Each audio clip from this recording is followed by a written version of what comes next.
So the value of my stock in my portfolio that I started just a couple months ago jumped up by like 3% today.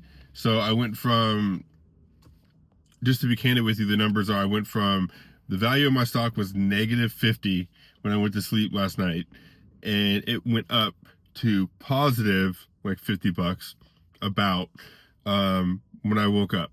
And that's a pretty decent return, so far. I mean, it's not an actual return, it's not realized, but just from having a few grand in the market, and I had to fight this instinct, right? I saw like everything that I own, basically all the different stocks that I own, went up, and I still had money in my in one of my IRA, my Roth IRA account, to be able to deploy toward different stocks, and I immediately was like, I want to buy more.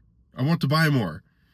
And this is why I felt like this, because over the last month, that's all I've been doing. I see the stocks are going down and I'm like, put more money in. The stocks go down, I'm like, put more money in, continually, over and over and over again. And then I see the stocks go up and I get this surge of like feeling good, right? And I want to put more money in. This is a beginner mistake. I didn't do it. And here's why I didn't do it. The stock price has gone up. I put more money in on the first of every month, no matter what the price is. I already do that. So when it's not the first, the only time that I'm adding more money in that's extra is because the price is going down. The price isn't going down. It went up. So that means I don't put more money in. I'm a buy and hold investor, so I'm not selling because the price went up. I'm not trying to realize that 3% gain that I got, because I want, the stocks that I picked aren't for the short term. They're for long term. They're companies that I looked into, and it's like what they're doing, and I can see that there's going to be value that's added to the economy and that the company's going to grow. At least that's what I think, over the next decade, over the next 2 decades.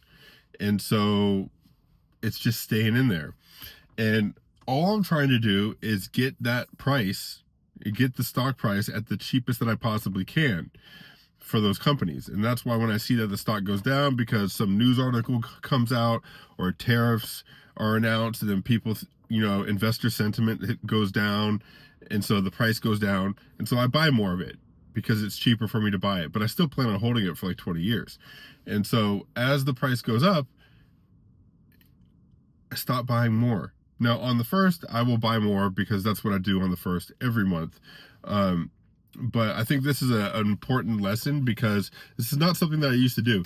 It's like, it follows that classic model of buy low, sell high, right?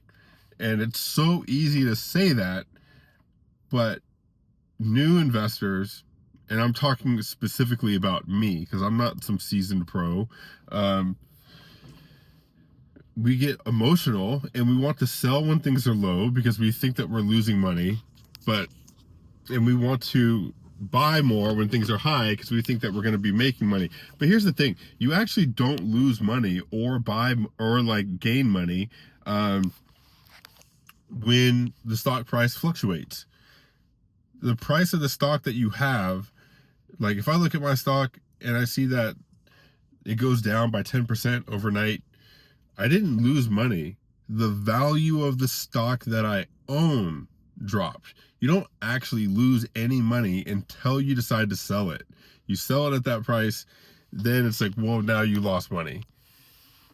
And so the same thing happens when the stock price goes up.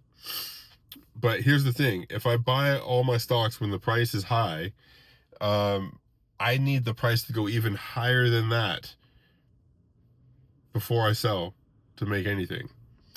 And that's why that's a mistake.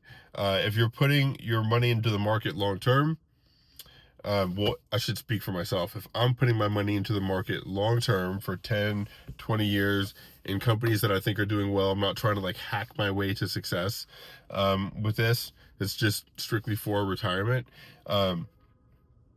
Then I can put money in every month into the same stocks that I decided are going to do well as companies over the next couple decades, and no matter what the price is.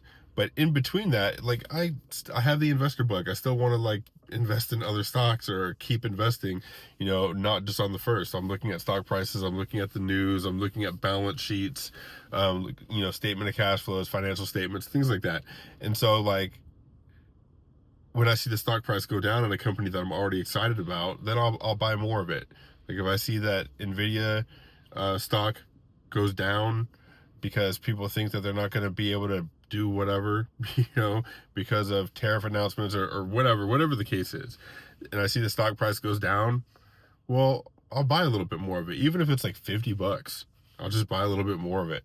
But on the first of every month, I still put that same dollar cost average amount into all the stocks, even if I've bought more, you know, throughout the last month as the price was going down. Even if the stock price is high on the first, I buy it, because this is how, at least in my mind, I figured out how to take the emotion out of the investing and operate and take actions based off of principles instead of my emotions. Because I used to do it off my emotions and I never made any money, and I always sold, and I always bought and sold at the wrong time. So if that's been you, if you've bought and sold at the wrong time in the past, try this out. Yeah, hope that helps.